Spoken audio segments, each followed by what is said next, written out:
வணக்கம் நண்பர்களே. Chess master தொடரின் 57வது அத்தியாயத்திற்கு உங்களை வரவேற்கிறோம்.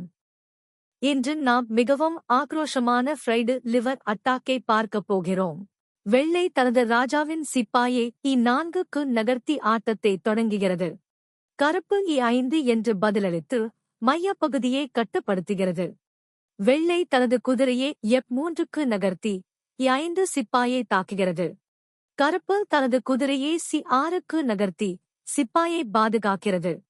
வெள்ளை தனது மந்திரியை C4க்கு நகர்த்துகிறது. இது இத்தாலியன் கேம் என்று அழைக்கப்படுகிறது. கருப்பு தனது மற்றொரு குதிரையை F6க்கு நகர்த்தி 2 நைட்ஸ் டிஃபென்ஸை உருவாக்குகிறது. வெள்ளை உடனடியாக தனது குதிரையை G5க்கு நகர்த்தி பலவீனமான F7 கட்டத்தை தாக்குகிறது. இதுவே ஃப்ரைடு லிவர் அட்டாக்காக மாறுகிறது. அடுத்த அத்தியாயத்தில் மற்றொரு சுவாரஸ்யமான தொடக்கத்துடன் சந்திப்போம். நன்றி.